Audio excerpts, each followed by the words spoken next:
You're listening to the Current Plays Podcast, Season 3, Episode 4, Æterna. And now please welcome your hosts, Jordan and Thomas. And welcome back, magnificent listeners. This week we're talking Æterna. That's spelt with the Old Latin ash symbol, the AE together, if you want to look that up.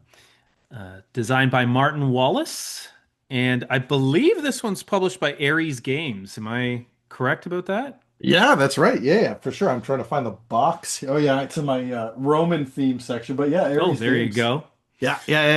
Yeah, we actually saw them at Breakout Con. They had a whole room, and they were doing some demos, and that's where we first played this game. Yeah, I don't even think I knew about this game before Breakout Con. I was just seeing it on the table and was like, "Hold up, what's this? Yeah. This looks Roman themed." And then, of course, So- anything Roman themed, I'm like, "Yeah, Yep. tell me about it. Let's hear it." And the guy ran us through the game. I think it was like the last little bit. We only had time for about a round before they were Yes. closing. But he was like, "Yeah, I'll run you through." So it was the two of us, and then I think there's two other guys as well. A third guy that was wanted to know what was going on, and then one of the other dudes running a different game Yep. in their booth, right? So he came over and was like, "Yeah, I'll be the fourth player, and we'll play it around, right?" So, and I'm glad I tried it. Obviously, you liked it, hooked you. Yeah, absolutely. I mean this type of game is it's right up my I guess right up my alley. That's it, right? I was like, I forgot the. Wait, It's how's like, that where's work he going again? with this? I Up my threw alley. myself off That's because when I started to notice I was getting some feedback, and I was like, "Where's the sound coming from? It doesn't sound like it's coming from my oh no. headphones." So it's like I'm trying to like pay attention where that was, and then finish that sentence, and then I forgot how the saying went, and I was like, "Wait a minute." I'm But not we're hearing good. any. We're fine. Allie. Yeah. I'm Yeah. not hearing any feedback. If that helps. Okay, fantastic. Yeah. I think I just had the monitor speakers on rather than my headphone speakers on. So it Ah, was like, yeah. that'll do it. But no, yeah, no. Yeah, so obviously, yeah, I enjoyed it. I enjoyed that first round, and then I immediately wanted to buy it. They unfortunately didn't have Aries didn't have time to get a booth properly staffed and set up, so they didn't have any way of doing any sort of like sales for any of the copies they brought. So it was just like, okay, here's the games we brought. They are for sale, but just not here right now. Yeah. So yeah, so you Yeah. could play them and then hopefully you like them and you decide to buy them later, which obviously not that they didn't do that purposely. It wasn't an ideal situation. But I think they did pretty well, at least for us, because both of the games we tried with their staff kind of there, we ended up buying, right? Like you picked up Snails, which was one that we tested through them, but different publisher, I Yeah, guess, it's which was a not bit odd. Aries. It's Yeah, yeah, Galacta. Galacta. Yeah. Galacta. Which we found So, out when we were talking about it the other day here too, and it was like, oh, yeah. that's weird because we tried it in their booth, right? Or at It's a least in fun the one. room. It's I Yeah. I would say more like a family-oriented game. Yeah. Um, Yeah. if you think of like the Worms video game from back when we were young, it's like that, but a board game and snails and not Instead of worms. worms. Yeah. Yeah. Yeah. Absolutely. Yeah. But it's a lot of fun. Yeah. Yeah. So like when we played that first round, I was like, yeah, okay, this is my type of game. So I will pick this up at some point, and then not too long after Breakout, I think it went on sale at like Board Game Bliss or something. Yeah, because I think I bought snails and Eterna for you. Yeah, and I was on the fence because it was like it was the last day of the sale. I didn't have time to look at it, and I was like, "Oh, it's on sale," but I can't deal with it today. I'm too busy or whatever, right? And then you picked it up. You actually were like, "I'll buy it," And then the next time I was at your house, you were like, man, like you don't have to buy it all. But I felt like you wanted it. You just didn't have time, so I picked it up for you. If you want, you could pay me back for it. If not, I'll just keep it. That's fine, whatever. And I was like, oh, that's fantastic. I really do want it. So yes, I will absolutely buy it. And it was a great deal. Like it was well under the like MSRP price for Yeah. whatever reason. It was on a decent discount, Yeah. and we got a really good deal on it. Which, I mean, a great game with a big discount. I'm pretty happy about that. But yeah, let's kind of talk about a bit more about how what the game is, and then what how our play of it went, right? So essentially, in Eterna, you are a Roman family that's vying for power amongst the seven hills of Rome. Now, Seven Hills is basically these are the worker placement areas that you can go to in Rome. The board's the city of Rome, and it's thematic. I mean, like the story wise, what it's supposed to be is it's played over 3 rounds, and then each of these rounds is a different era of Rome's history. So, like the Kingdom era is the first round, then you have your Republic era, and then your Empire era, right? I don't think that really comes through much in the actual gameplay. Not really. Yeah, I feel like some of the cards that you might get during specific eras are tied to those time periods, but I don't know for sure. I'd have to look deeper into them. There's a bit what I do like about the game is on the back of the rule book is a whole like 3-page section of hey, here's the people that we introduce in this game as some of the I forget what they call them. They call them personality cards. Um, Here's the history on them, and it gives like a little paragraph on each of the personality cards that you might see in the game, right? And Neat. then same with the monuments you might build in the game. Here's a blurb on each of these monuments that we've picked out for you to be able to build, and then you can read up on those as well, right? So I think they might tie them into different eras, but I haven't looked that deeply into it. And honestly, I haven't even read the history portion of the book, which I left the rule book out because I've been meaning to do it since I got this game. I haven't yet. So Yep. it will happen. Yeah, but maybe I'll give an update next episode if I read any of them, which hopefully I suspect I will, but we'll see. Yeah. You're not busy. So You're not busy at all. yeah, not at all. Yeah, that's fine. So that's the thematic version of it, and then essentially we've played it a few times now. Just at like we've played it this copy 2 times at 2 players. We played Hmm. 1 round at 4 players, but really didn't get anywhere that first time at Breakout Con because it was only one era. But what you're doing is you draft a set of cards at the start that's your initial hand starts with 3 of these monuments and then 2 conquest cards, which is the third type of card I didn't mention because there's no actual history in the back of these. But and those the 2 conquests are typically ones that are going to give you lots of resources. But cost you workers that you would typically use to go out on the board, whereas the monuments are going to give you workers and usually give you some sort of resources and abilities you can tap those cards for or activate them when you play them or during different parts of a round in this game you'll get some bonus, right? But those typically will have a cost either through coins or through stone or a combination of both, right? To play those cards. And as you're playing the game, you're basically after you have this initial hand, you draft it, then you move to the action phase where you're either playing a card or you're building one of your buildings or you're hiring the personality card that has come up for that era. In a 2-player game, it's only one personality card that comes up, and it might be people like Romulus and Remus or Caesar or Augustus, kind of those sort of personalities are in those cards. I think we had Severus Tullius, who I can't tell you who is. I think like I want to say I don't know. I'm not gonna guess It's because I get it wrong. Spartacus. Spartacus. Yeah, we did have Yeah. Spartacus. There we go. Yep. That's a perfect example, right? I think in the one game I saw, who's the other gladiator is very famous, his rival.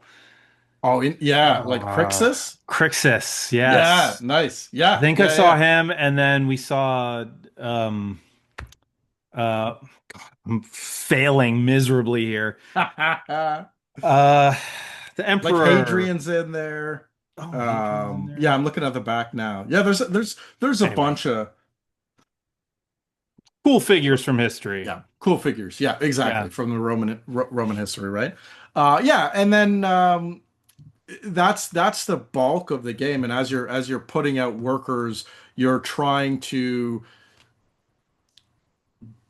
be the only or have the most or workers at a location, and then each location will score victory points. But at the end of a round, those locations will whichever location has the most workers on it, they're called citizens, but most workers on it, they'll have a bit of a revolt, and then the people will like devastate that hill, and it'll be worth less victory points in future rounds. And whoever is sort of the leader on that hill at the time will get more of this. Basically, I think it's despair. Is that the the term they use in this one? Maybe it's not unrest. No. Unrest. That's what it Unrest. is. There you go. Unrest. Yeah. So we'll get more unrest, and unrest is very nasty because it Yeah. causes you to pay out a lot of resources and or take doom tokens, which at the end of the game cause negative victory points and Yeah. exponentially more negative, to the point where like if you have too many doom tokens, you can actually just outright just lose the game because your unrest is you're so unpopular with the people that they just kill you, kind of thing, right? So yeah, yeah. Yeah, So that very mechanic Romanesque. is like I think that's the most interesting mechanic in this game, to be honest with you, right? So you've got these conquest cards, which I mean they cost you a worker or two or three, depending on the era, which Yeah, already is like pretty huge. I mean, when I first played the, I was like, really? Wow, costs like a worker?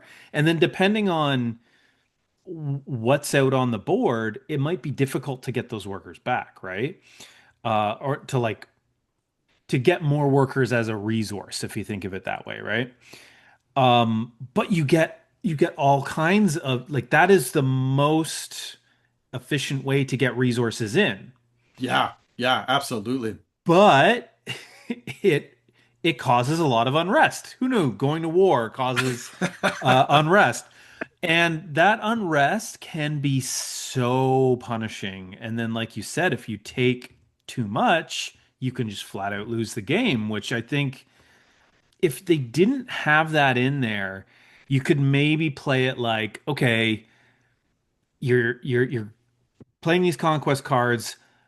Sure, you have to pay a bunch of resources if you go too far on that unrest track, but the conquest cards are giving you a lot of resources, so maybe you can mitigate it and whatever. But the crazy amount of point loss and then the just flat out lose the game if you're too high Yeah, makes really it like scary. stops that from being your, I guess, primary play or your primary source of. I don't know how you would focus on conquest like entirely, right? And then still win the game because you're going to take so much unrest, you're going to lose. Yeah, this one's interesting because it's it's almost it's not one of those ones where you can kind of like take one strategy and just kind of run with it, right? Okay, I'm going to focus on conquesting and I'm just going to go. The game forces you to manage everything, right? So you're Yeah. managing, your main resources of let's ignore food for a second, but let's say stone and coins, because that's what's going to build you your buildings, right? Well, it's important to build buildings because buildings is what's going to give you more citizens that you can, which are your workers. So more citizens you have to place out on the board. But not only that, more citizens. to send on conquest to get you more of those resources to build. And it's this kind of like loop of, okay, I have to conquest so that I have the resources to build this building, which will give me the worker back that I sent away on conquest, and then I can spend that worker, to go on the actual board and occupy a space on the board and hopefully score victory points on that hill. And what I like about the hills as well is that they have like if you're the first one onto the hill, you go into this prestige position, and I forget what they named the position. I think you're the primus of the hill, right? So you go to this primus position, and unless someone has more citizens on that same location, on that same hill, you stay there, and then when someone has more, you flip, and they go into that spot, and you go into. But what's really neat is that whoever's in first will get the top amount of points. Whoever's in second will get the second amount of points. But it, that is a very forgiving way of doing these sort of vying for control, because even if you come in second, you're getting something, right? You're getting some of those victory points, which is nice early on.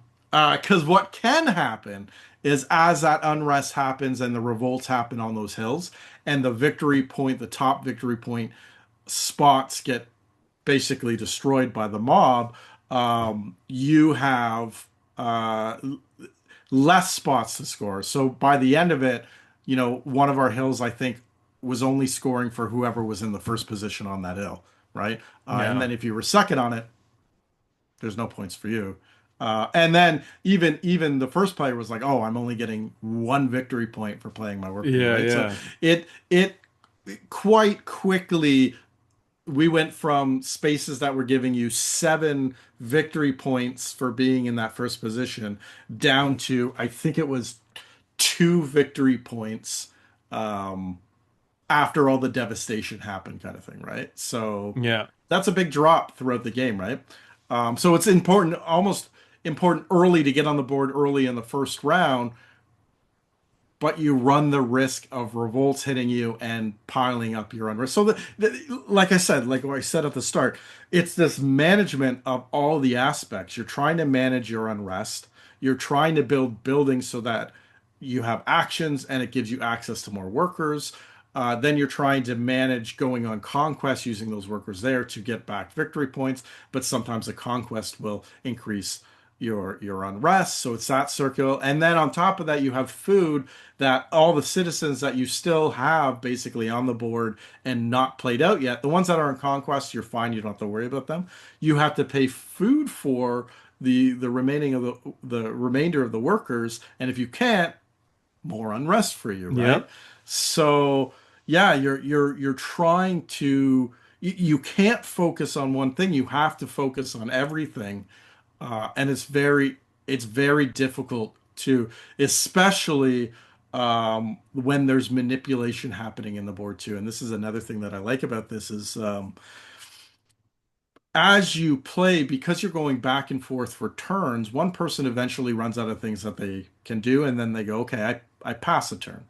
What's nice is when you pass first, you get a little bonus for passing, and you get some victory points for doing that, right? If you're the first one to do it. And you go first in the next round. And yeah, you get the option to go first, The which option, yeah. we've always said that's it's weird because why wouldn't you take first? And I guess the only situation is where you wouldn't take first is if you don't really care about anything on the board and you want to be able to finish last. And I found where finishing last has its benefits was I got to look at sort of the board state and be like, okay, I'm winning that hill, you're winning this hill over here, and this hill we're tied on. And right now, the one that we're tied on is going to, well, you can't tie. Sorry, that's a lie. So let me say, we both have citizens in this spot, but one of us is leading there. And say I'm leading there, and I know, okay, well, that one has the most citizens because we're both there. So this one is going to be devastated this round, which means because I'm the Primus there, I'm going to take the unrest, right? And so now I'm looking at the board and I go, okay, well, if I place one of my workers into the spot where you're winning, now that one has the same amount of workers, and they both are going to trigger that kind of devastation effect, and both will cause unrest effects. So I'll have unrest, but you'll have an equal amount of unrest. So it's not like you're getting ahead. So you have that sort of manipulation, and that was a nice way of doing it. Let's say there, oh, I'll take two and you take two, right? What often happens is, oh, I'll take none and I'll cause you to have four kind of thing, right? So because I'm making both those locations or this location have more and you're leading those locations, right? Well, okay, yes and no. Hmm. Um, because one of the other factors here is okay, well, there's a couple more. So the board setup is randomized. Yeah, So yeah. those hills, they're the action spots, like you said. But how they do that is that each hill has a certain number of rewards. I think it was, is it always three or is that just a two-player game? Always three rewards. Always Yeah, three yeah. rewards. So there's three rewards, or if you want to think of them as like action spaces, you put your worker out on the hill, and then you're like, okay, I'm going to take this one, and then when you take that one, it's not available to anybody else for the rest of that round or that age, Yeah, right? yeah. So you could end up with one hill that's just juicier than the other hills, right? 100%. Yeah, yeah, But if everybody goes there, that's the hill that's going to get devastated. And so I feel like it sort of is trying to balance that out where you want to sort of spread things around. But then, like you said, if if you're spreading it around too evenly, then you're going to get devastation all over the place. yeah, But then you also don't want to be like, okay, I'm taking devastation here, you're going to take devastation there. But if I go up here, then now I've got more guys there and it's going to have more total. So then you become the Primus on that spot, and then that's the only spot that gets devastation, yeah, right? yeah, So where you were saying it's sort of the nice way, I don't think there is a way where you can manipulate by adding people on that only one spot gets the devastated and it's your opponent that gets it. Although there were some cards that let you pull workers back, which yeah. could be a way of making that happen. Absolutely. Um, And it also depends on player count, right? yeah. So, there are situations that could arise in a two-player where, Oh, say it's I was first on a hill, and then you place two more workers on that hill, uh, you become now the Primus there, and then I place on the hill again. Now we have four citizens on that hill because I still have less than you. I don't surpass you, but there's right. now that takes the and that could be a situation where okay, all the hills are going to devastate, so I want to place another one here so only yours devastates now since you're in the lead anyways. Yeah. And then But you're not getting a reward you're for not it and getting a you're reward exactly. So spending that, a whole yeah, action. there's Yeah. the board manipulation has cost to it because sometimes when you're doing that you have to take okay, I really wanted this bonus over here, but if I go there and take that bonus, then I know I'm causing my own hill to be devastated in the next section. So I Yep. might as well stay away from that to not do that, right?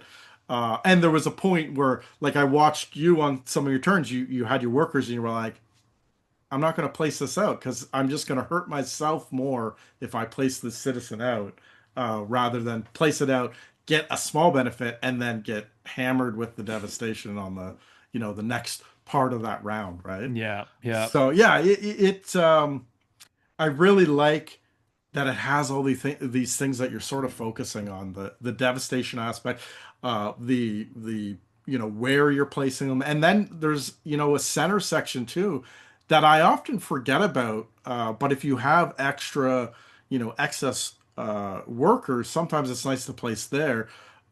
where you can go to that section and you can build buildings, right? So you have access to like the amphitheater and aqueducts and sort of temple buildings that you can build on the various hills, and that'll make those hills have an additional benefit for being the primus there, right?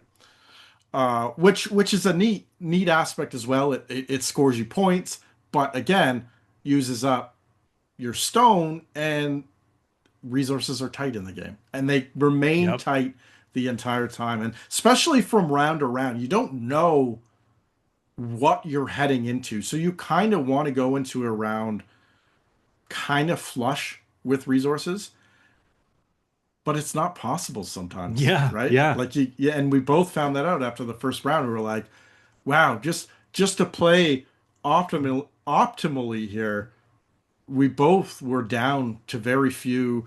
We were down so many resources that we couldn't place. We didn't have enough food to place our workers on the board yet. So both our first turns had to be conquest turns to get food resource to actually go on the board to generate more food and whatnot, right? So Yep. yeah, it was um it was an interesting aspect, and I I think for sure, like the benefits of playing multiple times would be helpful too, because you would remember how much of a jump each of those eras cards go up, right? Like, Yeah. okay, first round conquest cards cost you one worker. Who cares? No big deal. Whatever, right? We get to era two, and it's like, wow, two workers. If I conquest twice, that's four workers I'm giving up on. Yeah, okay, that's four food that I don't have to provide at the end of the round.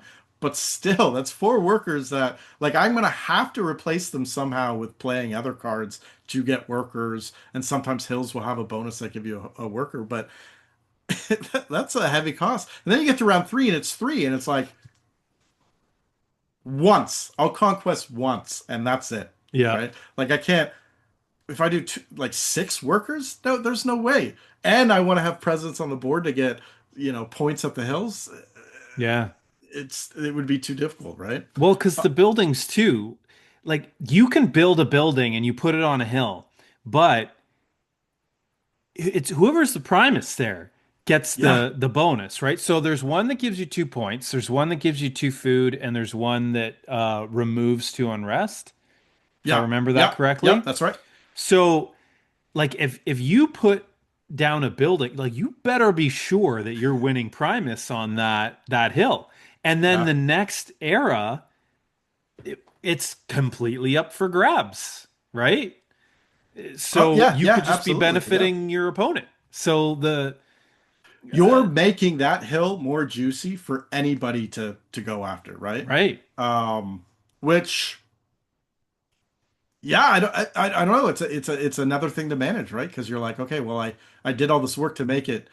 Yeah, I like that you get stuff for doing that. So each building you build, you get 3 victory points for building the building. Right off the top. Plus, for that round, you're likely owning the hill that you're putting the buildings on, unless something happens out of plan. But Yeah, I mean, you're in our game, you had so many more citizens than I did.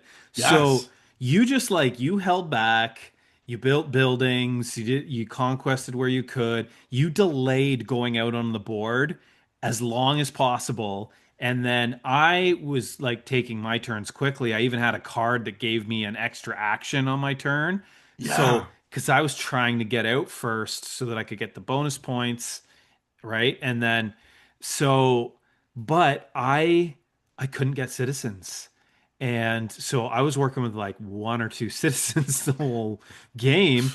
I'd go out and then you'd be like, "All right, how can I manipulate this board?" And, "Oh, you built that exactly. building there? Well, I'm going to take that spot from you and get the benefit." And like it yeah, you dominated the board in our game that we just played, Yeah, and yeah. I felt like there was very little I could do about it. And yeah, that's one of the things I enjoy about this game is that access to that sort of board manipulation a bit if you can pull it off, right? And if the circumstances happen like that where yeah, you were out first and then I had kept citizens back and now I can go, okay, what's the best way to play these citizens to mess with the board, right? Yep. Um Burn everything. yeah, to burn everything. That Yeah. was seemed to be your plan. Yeah, yeah, yeah, yeah. There's a few rounds where it was like, yeah, multiple hills are going to get hit now because I need things to burn and be worth less points because I'm trying to, which was, we were keeping pretty in track with pointing points throughout the first couple eras. Like it wasn't, we had a distance of a few points for the first era for sure, and then the second era were pretty tight as well. It wasn't until the third era when things started to really like fall off, wheels fell off the wagon and stuff like that, right? Yeah. And part of that too, like I said, a lot of this is the managing of all the different aspects. But those cards, like you get like so 5 cards you start with in a starting hand before you draft, right? And I'm looking at these cards and I'm okay, okay, so how, because I know I'm going to pick one and I'm going to keep it. But okay, so I want this card and it's going to cost this much. So I need to pick up cards that are going to be able to make me afford that, right? Or, oh, this conquest card. Oh, wow, it's going to give me 10 gold right off the bat. That's going to be huge right at the start of the game and will get me through like round one, maybe round two or something for like purchasing stuff. So maybe I want to grab that right away. And then that's, and then not only that, but on the bottom of the cards, there's this, it's like a, that's not set collection. What's that called? That's, Yeah, it's totally set set collection. collection. Yeah. Okay. So set collection, we have 7 doors on the bottom of the card, and each of the card lights up one of those 7 cards. And if you can Doors. collect, what's that? Sorry. Lights up one of the 7 doors. Thank you. Not cards, yet doors. Thank you. Yeah. And if you can collect, 6 of the various doors lit up, then it's worth 3 points at the end of the game. If you can collect 7, then it's worth, I think, 9 points. 9. Yeah. Yeah. Yeah. So there's the other thing. Sometimes you're like, okay, this card doesn't really work for me, but it's got a yellow door and I don't have any yellow doors. Yep. So, that maybe I'm going to take this, right? And those are hard decisions because there was a time where like I had to give you one card, 2 cards, and I'm hoping, okay, I hope this is the one card that he decides not to draft, because the 2 cards that aren't drafted in a two-player game go to like a market space on the board, and Which is cool. there's a potential to be able to purchase those cards throughout play. And I was hoping this card I gave you were going to place up there. But it was clear that it worked well for me, so you just kept it. And then at some point you could always discard a card for resources, right? So it was like, yeah, I'm going to keep it. I won't use it, but Thomas won't have it and won't have access on the board. So then I'll just trash it, get some resources to pay for my other cards, right? Yep. So, you get some of that all because I needed a yellow door and I had to take a card that didn't really work for me, but got me the extra door, right? Yeah. And then the seventh color door is only found on those personality cards that are, yeah, you see 3 of them, one per age, right? So Yep. if you don't get one, you can't ever complete a seven door thing, right? And that's one thing about this game that I still haven't grokked yet is you go into age one and you're like, wow, the resources are so tight. You go into age two and the board hasn't changed. So, like, you're going to spots, you're not getting any more resources for going to those spots, Yeah, but the price of everything goes up so much. Like we talked about the conquest cards, the price doubles. Well, yeah, the price for the buildings also like double, you know? Uh, 100%. you Yeah, you go from like, oh, 3 to 4 coins per building to, 6 to 7 coins per plus 2 stone per building. And then by the end, you're paying like 9, 10, 11 gold for a. But again, you're not getting more resources off the Yeah, board. The conquest cards do give you more resources, but then they themselves cost, like Thomas said, like 2 to 3 citizens means you're only conquesting, once in Act 3, once maybe twice in Act 2, and you've got to really set yourself up and pay attention ahead of time. Like when you're drafting, like I think you alluded to this, like you really have to plan out what resources am I going to need, uh, and sort of balance it all out as you're drafting at the beginning of the round, and then hopefully you did it right and pull it off throughout the yeah. course of your turn, or else you can get into a situation in this game where you just can't do anything. Yeah, and it really comes down to almost like at the start of your turn too, you got to plan out, you know, when you're going to play your cards throughout. Yeah, And like first round, I was like, ooh, already because of what you did, I'm gonna play out of order than what I initially planned. And that's scary right. because I was like, I planned the whole turn around like, but but and then it was, uh-oh, I gotta go backwards a few cards and then come forward. And yeah, Yeah, that was it was kind of nerve-wracking because if you mess it up, you could really mess it up where you go, oh no, now I can't afford this card and I got to get rid of it, and now I get a few resources, but I miss out on that card that I really wanted, yeah, yeah. right? So, Well, got a minute and a half left. What are your yeah. final thoughts? Final thoughts again. This theme wise, and then just gameplay wise, this is a game that's really right up my alley. No mess ups there. I knew the how to say it, but yeah, I really enjoy this one every time we play it. I get a lot of enjoyment. I'm pretty excited about it. I was pretty pumped that night. We finished around like I can't remember midnight or something, and I was up to probably around 2, just with so much excitement about like, oh, I love that theme. I love what you're doing in that game, and so I highly recommend this one, especially if Roman theme is something that is something you enjoy, and then the gameplay we just talked about. If that's something that Yeah. interests you, check this one out for sure. Yeah, Eterna, it's pretty fantastic. Yeah, it's clear Martin Wallace is a phenomenal designer. I still haven't been able to grok this game yet. Just can't quite figure it out. But I feel like, if we keep playing it, I'll get there. It's clearly a great design. It is a good one for sure. 100%. And that wraps up another episode of the Current Plays podcast. Check us out next week on YouTube or your favorite podcast provider. But until then, good gaming and good night. Good night, folks.